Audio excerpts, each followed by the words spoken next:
Welcome to South Daytona Shores. Welcome, sir. Welcome. Sir. How are you, sir? Thanks for being here. Okay, how's it going? Good to see you. Hey. Are you, so your district probably has a lot of flooding right now, right? Yeah. Sanford. Yeah. Seminole County. You too, yeah. I flew over there, yeah. We're waiting for Monroe to cross today. Good. Well, good afternoon. It's great to see you guys. Thank you all for joining me here in Volusia County. I have Secretary of the DEP, Sean Hamilton. We have state reps, senators. Is Mike Waltz here? He was on the list of the thing. He's not. Then we have the sheriff. We have Jim Judge from the Emergency Management Department. You know, people focus a lot on, of course, Hurricane Ian hitting landfall Southwest Florida. Major impacts. We've been there a lot, but we came today to get a brief from the folks here in Volusia County. You obviously see you have damage on the coast. Then you have ongoing issues with some of the flooding that we see further inland. And these are issues where you had 20 inches of rain drop down on different parts of central Florida. And if you look at that map, it's like from southern Sarasota all the way into central Florida, into Volusia, and even up the coast a little bit from here was really a historic event. So we've seen flooding. I was just in Osceola County looking at some of the neighborhoods that are, fortunately what I saw today, the homes, the water did not quite get up to the homes. In many places of Florida, including here, you had the homes that actually were flooded. Makes it a lot more difficult once it gets inside your home. Sometimes you can repair it, but some of the flooding was so extensive, the homes are now destroyed in different parts of the state. But the issue is you have all this water that's built up, and the coastal areas drain a lot easier. But when you're further inland, it's got to go, depending on where you are in this part of the state, goes north through the St. John's, or it goes south and ends up down in Lake Okeechobee. But all this stuff is very high right now, so you got a lot of water that's still standing there. So this is an ongoing thing, and the impacts of this have been very broad. So we just want to make sure that we've been up and down places in Southwest Florida since the storm hit. We were there the next morning. It's interesting how nice the weather is. Like when a hurricane comes through, you go the next day, the weather looks so good. But it was just unbelievably violent in terms of storm surge, massive amounts of rainfall. But what we said is, okay, we're going to be ready to go. So we had search and rescue stationed, ready to go. Midnight, Wednesday into Thursday, you had the USAR teams heading into Southwest Florida. You still had a tropical storm going on, and they were heading in there. We had Coast Guard, we had local law enforcement, we had state agencies like Florida Fish and Wildlife, our Highway Patrol, all hands on deck to be able to help this effort. And there's been almost 2,500 rescues since the storm hit the state of Florida. There have been many rescues here in places like Volusia County where you had flooding, but also when they're going through these really hard hit areas in places like Sanibel, Fort Myers Beach. They're able to go, and they've rescued people who probably would have ended up dying had they not had people there that early. So they've saved a lot of lives, and it's been really good. They've also searched all the search and rescue total. They've searched now close to 100,000 structures, particularly in those really hard-hit areas, searching for survivors and searching for what may be behind there. So it's really been a Herculean effort in terms of the search and rescue, and I think it's probably been as good as I've seen since I've been involved in any of this, even before I was governor. So we want to thank everybody that was involved in that effort. We actually had the Rear Admiral from the Coast Guard, McPherson, great guy. He was in our EOC in Tallahassee before and during the storm, and literally dispatching his coasties to these different places. If you look at what we also did with the power restoration, had 42,000 linemen stationed in Florida, many of these linemen coming from Texas, Alabama, all across the country. In fact, if you looked on I-10 going eastbound in the Panhandle, the number one thing you saw starting Monday morning of the week of the storm was utility trucks just pouring into the state of Florida. And so what ended up happening is the storm left the state, probably, I guess, probably still had significant stuff Wednesday or Thursday afternoon, Thursday evening of last week, and they went on, and we're now in a situation where you have over 99% Florida has power a week after the storm. And if you look at what they've been able to do, they're 100% in almost every part of the state. It's now 100% restored, of course, in Volusia and other places. But you're now down to, there's a couple pockets that the electrical co-op in Lee County are still working on. I know they've made some progress in Cape Coral. We surged a bunch of extra linemen there to try to get that all going. But then you have places like Sanibel where the whole system was just destroyed. So what we've done there is we've Chinooked people in to Sanibel to work on the electrical restoration. We're running barges across because they took out, the storm took out the causeway. So you don't have a way to get vehicles over there right now. Now we're working on repairing that, and that's going to be done very soon. But we're doing that. So we're down to basically, except for some pockets of Lee County, people are going to have power unless their home was damaged and they can't receive power, or unless you have a total restoration of the system, unfortunately, like we have in a couple places, and particularly these barrier islands. There was a place in Lee County called Pine Island. They had a bridge that was connecting Pine Island to the mainland, and the bridge got taken out. The road leading up to the bridge got taken out by the storm. And so people were saying, well, you just have to evacuate the island. It's going to take too long to fix this. And they asked me for help, and I said, okay, we'll do it. I mean, I have a big budget surplus. I've got a $500 million disaster fund. This is why you do these things, to be able to help. So we were able to go in, and in 3 days we restored the bridge. So they're now going to Pine Island, back onto the mainland. We've got massive Publix trucks pouring in there. You've got utility crews now swarming all over there to try to get everything back up and running in terms of the power. And now, of course, the civilians are able to come and go, because people don't want to leave their homes. They want to be on their homes. They want to be able to access the island or access the mainland, and so we've been able to do that, and we're really happy about that. We now have, as of 12 o'clock, there's not a single county over 20%, and it's really Charlotte is 17, but that's going. I think it's now 14 after that. That's going to go down, probably be done today or tomorrow, and then it's just the pockets of Lee that need to be done. So, and if people have lived in Florida a while, sometimes this power was out for weeks in the past in the storms. Even in situations where you weren't even in the eye of the storm, you may end up not having anything, and that's because if a storm comes and everyone's dilly-dallying, well, that's time off the clock if you don't start for 3 or 4 days. And so we had people in there right away. I think it's made a big difference, and you already see in Lee County Friday after the storm, I remember Publix was already back open in places like Cape Coral and other parts. Walmart came online soon after that. That's made a big difference. We've had these points of distribution all around the state, and we did those immediately: water, food, blue tarps for roofs, all these other things, and that's great. We'll do it. But what happened was, because all the stores came open, there was less a need in a lot of the counties than we anticipated. So some of the counties told us, thanks, we used it, but we really don't need the pods anymore. So those resources have been shifted to places where you want. But all told already, we've done 45 million bottles of water and over about 2.5 million pounds of ice. So that's a massive amount of resources to be able to do, especially if you think about a storm. It hits one part of Florida and then it cuts across the entire state. That actually, until probably 24 hours, that was not the forecast. The forecast was for it to ride up the west coast of Florida. It was not supposed to be significant impacts over here, as it ended up being, and it bent and then it went that way, and so that's just what happens. But you gotta respond appropriately.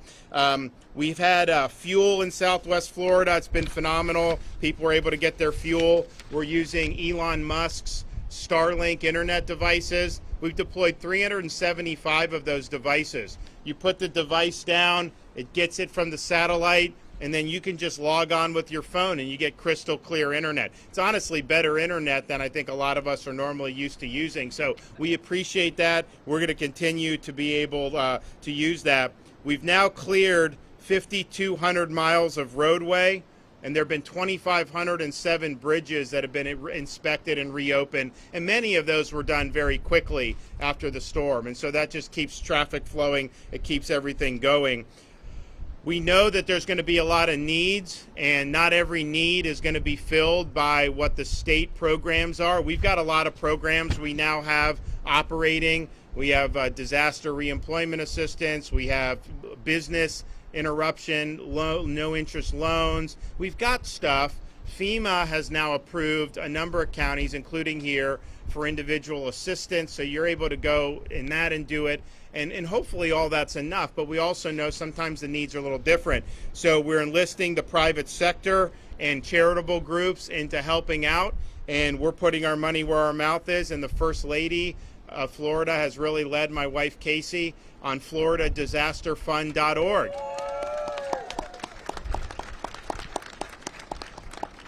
So this is a fund where you contribute through Volunteer Florida.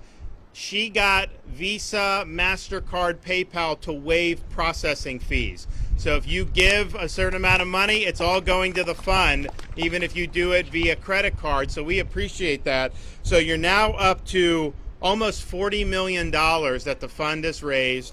And if you think about, there have been people that have been displaced, that lost their homes, or that are going to need to be out of their homes for a while. Sometimes you get the flooding, you can gut it and you can fix it. Sometimes that's easier said, sometimes that takes time. There's other repairs to homes that take time. And then of course, if it's a total loss, people are displaced, they need help getting back on their feet. I think this money will help with those efforts. I was just in Sarasota, or actually I was in Charlotte with a group called Team Rubicon. And what they do is they come in after these disasters and they help with a variety of ways. One thing, they help people fix their homes. And so if there's debris, if there's problems with the carpet, all that, they come in, they got all these military veterans that go and they do all this. And I know they're coming to Volusia County to help with some of the folks here. So that's going to be really helpful for a lot of people. I was talking with the sheriff. We have some of the deputies' homes out of commission, some maybe total losses, maybe some they'll be able to get back in, but they're out of their homes right now. And so that's a big issue. So you think about the damage is big, but then how that impacts a lot of people that are involved in our communities in so many different ways. We're looking at Lee County. They have 4 schools that are likely going to be total losses. And so that's going to be a lot of kids, but then you have teachers that have lost homes. So there's a whole big need, I think. And I think that fund is going to make a really big difference. So I'm proud of her for doing it, and I'm thankful for everybody that's contributed. A lot of people have contributed. It's made a real difference. I'm also glad that on Saturday we were able to enact our gas tax holiday in the state of Florida. So that's 25 cents off every gallon. Because of that, we now have the 5th lowest gas prices in the United States. I think our average as of yesterday, I think, was like $3.11. You know, the average in California is like $6.25. Can you imagine having to pay that much for fuel? But nevertheless, that's just so it's coming at a good time. It'll let people save some money. I'm fearful of seeing some spikes in energy because of OPEC and some of the other things that are going on, some of our policies in the United States. I think it's making it really difficult. And we know these costs of fuel can really impact people's families, commuting, also with your bills that you're getting for utility. When the energy goes up, those costs get passed on to every single one of you, and that's just the nature of it. So we're doing the fuel tax. We also have a lot of other tax holidays in effect from our last legislative session, including no tax on a lot of baby items like diapers and wipes and all those things. Try to help families with that. And next year, we're going to make that permanent. In Florida, we're no longer going to allow sales tax on baby items, including cribs and strollers. You know, these cribs are just unbelievably expensive, and the strollers. And I remember when when we had Madison 2016. Some of you remember Casey being pregnant back then when she would come to a lot of different things. In fact, she was down here in Volusia with me after Hurricane Matthew, and she was almost 9 months pregnant at the time. But you remember like how expensive it is to get these cribs and these strollers and everything, and it's only gotten more expensive now with the inflation and everything. So to have just no tax on all those family-friendly items, that's going to be a big reform for us to make permanent. So we're looking forward to do that. We're also looking forward to do any household item $25 or less. We're looking to suspend sales tax on that for a year, and that's going to make a big difference for a lot of people as well. Finally, just want to thank everybody for pitching in and working hard. There's some folks that it's their job to be involved in this, but they're still working very hard. Our National Guard has done fantastic. Our local law enforcement, our first responders in the counties, our folks in the state who've done it. But then you've had people pour in from all different parts of this country to be able to help out our Florida communities that are in need. I was in Hardee County, rural county in the Florida heartland, and I had firefighters from Oregon in Hardee County. Who would have thought you would have ever seen that all the way from the Pacific Northwest? It's unbelievable. You also have people, I mean, I've seen people from NYPD, I've seen people from other parts of the country coming in to assist, both in terms of a law enforcement first responder, but then also volunteers. A lot of these groups, this Rubicon, a lot of them are out of state. We were doing Operation Barbecue for hot meals for people. These are folks who are coming in out of state. So it's been a really impressive mobilization to see that and to see so many people wanting to pitch in and help. So what I would just say to folks who are in difficult circumstances now because of the storm, just hang in there. There's a lot of resources, there's a lot of help. We understand at the state level that this is something that is going to require a lot of support for a long time. You know, maybe not as much in Volusia, which, you know, had damage but didn't have whole areas wiped out. But clearly, when you talk about some of those places in Southwest Florida, you know, that's not a response that can be measured in days, weeks, or even months. That's really something that's going to take years to be able to get that back where it needs to go. But we did it after Hurricane Michael in the Panhandle, and we'll do it again after this one. But people's spirits have been strong. The resiliency has been impressive. And at the end of the day, there are times in life when you get knocked down. There are times when you have to face difficult circumstances. You just got to get back up. You got to fight on. And that's what people in Florida are doing. And so I thank them for really providing great spirit, great determination. And we'll end up getting through this much stronger. Okay, we're going to have Jim Judge come up. Thank you so much, Governor, and it was a pleasure to meet both you and Mrs. DeSantis back in Hurricane Matthew and paid us a visit at the Emergency Operations Center. So as we move into recovery, you know, we still have issues all along the St. Johns River that we're monitoring and watching very closely, from Stone Island all the way through Astor, DeLand, Lake Harney. So we've been delivering thousands of sandbags almost every day out to those areas to help those folks. So for damage for Volusia County, so far, and it jumps up about every time I get a report, not by thousands, but by millions. Damage so far, $263 million. And that's not only from the coast, it's all the way to the St. Johns River. We estimate about 6,000 homes have been inundated, 1,000 businesses, hotels and motels damaged. We have about 1,000 homes along the St. Johns that are in danger of flooding. Half the county was without power right after this storm. Within a few days, Duke, FP&L, Clay Electric in the Northwest, New Smyrna Utilities had that power back on to those residents that were able to receive it. So we are working hard in the recovery mode. The governor mentioned Team Rubicon. They're here. They're going to have big boots on the town starting Monday. We've also got the Baptist disaster relief folks have been in touch and coming in. The Red Cross, Salvation Army. So we have so many organizations that are helping us out. We do have 25,000 individuals that are registered for individual assistance. We are waiting any moment to be able to get that disaster recovery center opened up, and that's going to be at Wholesome Back Drive, our main health department that we've used in the past. It's worked very well. We had a lot of rain. We had a lot of wind. New Smyrna alone had over 21 inches of rain. They had winds up to Category 2 strength, 96 miles an hour. We had 55 to 60 sustained winds over just about the whole county. but again, those hurricane force gusts moving in. So Volusia got hit. We got hit pretty good. But we've been through it before. We're a wonderful community. We'll get through it again. So we're encouraging all those volunteers to come in and assist our citizens. And a website, volusia.org/PIN, PIN.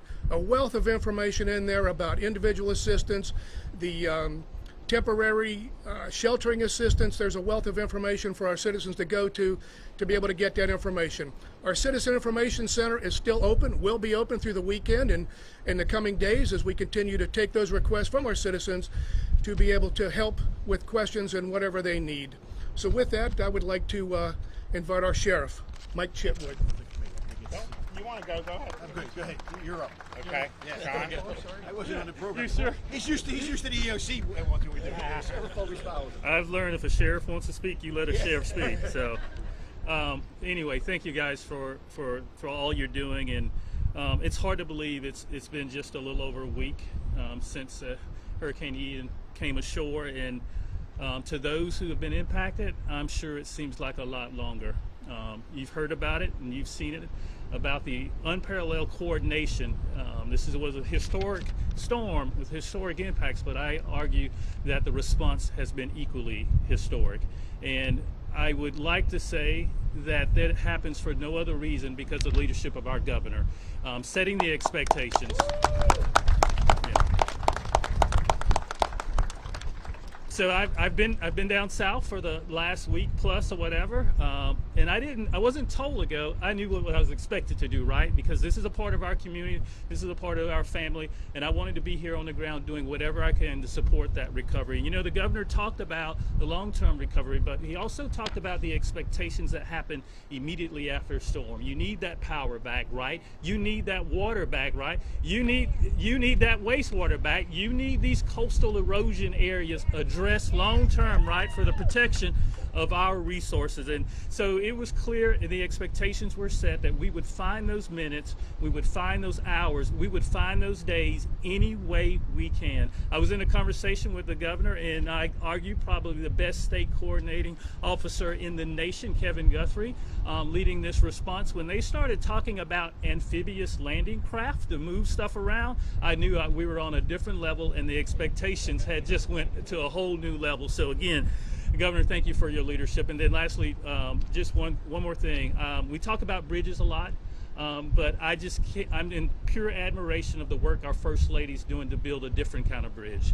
When you think about the impacts to our communities, when you think about being there at that point of need when it's the greatest, I am just truly in awe at the work she's doing and the leadership she's exhibiting. So I am just thankful for her efforts. So right here in Volusia County, along with other impacted areas, we've got staff on the ground helping with the recovery, find ways we can support the amazing work of the counties, the utility workers. Folks are doing everything you can to get back to a normal substance of life in these areas. But one of the things I do want to talk about here, we talked about the county, we talked about erosion. Our efforts to support them and this is something we've rarely, if ever, done. We're extending them the authorization and the allowance to do the immediate emergency permitting that's needed to make sure that these structures are protected and not exacerbated, and we can protect those. And then obviously we've had staff on the ground probably as soon as that first raindrop stopped, making assessments so we can fund and make sure we provide the legislature with the information they need to understand what those impacts look like financially and the restoration. Again, those efforts continue. I also want to highlight a group that'll you won't see them raising their hands for any type of acclaim or anything like that, but our utility workers, those who are working on your infrastructure, your water, your wastewater, they deserve a big round of applause. You know, they're working. There's no clock for them when it looks to restoration. Again, they also share the support of your entire state. I mean, we've had 15 counties within the impacted areas providing support, sending their utility workers to make sure they can make a difference, because they also know they're part of this community, and it could be the next day that you're there supporting them. I just want to acknowledge all of their great work and those supporting agencies that provide that. And the governor mentioned the amazing flooding that's just happening here in the basin. Again, I want to acknowledge the work of our water management districts, doing everything they can in their power to, whatever, like I said, if it saves inches, the governor and I both just saw what a few inches mean to a neighborhood, to a home. If you can save those inches, you just save thousands and thousands of repair and all of the pain that goes with that. And so again, thank you, Governor, for your leadership and the challenge that we provide to all of the folks who are supporting that storm. And then lastly, in closing, we will be here. The governor set the expectation. You've seen it firsthand. We will be here to aid in that recovery, long and short term, and we will be a part of this till the very end, until everybody's made whole. So again, thank you for your support. We've also been able to, since I've been governor, we've expanded the state's support for beach renourishment. We've done more money for that, and we're happy to do that. We have a coastline program, and we're going to continue doing it. But we also started something called Resilient Florida program. So we've done over $1.1 billion. Local government, local communities can seek that. They usually match it. And then so you end up with over $2 billion in impact just in the last 2 years. Some of those awards are still going out. But I think one of the things I've seen just touring so many different places since this storm is the areas that have been built in more recent years, the last 20, 25, by and large, those structures did very well. You don't see as many roofs blown off of a house that was built 10, 15 years ago than you do the ones built in like the 50s or 60s. That's just the nature of it. And so, and then as you've seen more efforts to make the electric grid and the electric infrastructure more resilient and hardening that's part of the reason we were able to get the power on so quickly compared to other storms. Yes, you stage the workers, of course, but if all the infrastructure is getting totally wiped out, then that's much more difficult for restoration. But what we found is a lot of that really held. Yeah, you have power lines down or whatever, but the core infrastructure did very, very well by and large. And I'd say the same thing with some of the roads, the stuff that was new. Same with some of the homes. You do see the impact of that, and so I think we were right to do things like we have with the resilient coastline, like we were able to do with resilient Florida. We'll keep doing that, but I think the damage would have been a lot worse, particularly in Southwest Florida from the wind, than it was because you had these buildings that really could withstand 155 mile per hour. And I remember Hurricane Michael in Panama City. You could go, and if you saw a new building, you wouldn't have even known a hurricane happened. You go two units next, old place, it's like a bomb went off. It was totally destroyed right next to each other with that. And you see that over and over again. So I think that as you do this stuff, we have an opportunity to continue to make this very, very strong going forward. So, okay, well, actually, we have Senator Wright, Senator Broder here with us, Webster Barnaby, the state rep. You guys want to say anything? We're just proud to live in Florida. Proud to be here, Governor. You good? Yes, sir. Okay. And you have Seminole and Volusia flooding right now, and you have in your district. Did you have flooding? Oh yeah, Yes, sir. yeah. Right here. Yeah. Erosion's everything. Yeah. Well, we know. Yeah, that's why we're here, to be able to get that backdrop. So, okay, everybody, thanks so much. We appreciate it. God bless. Thank you very much.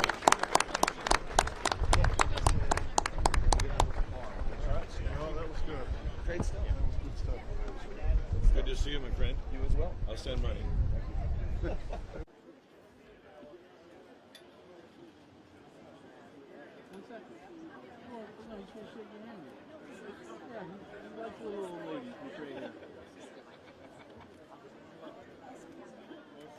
All right, Mike. We'll see you later. Take care.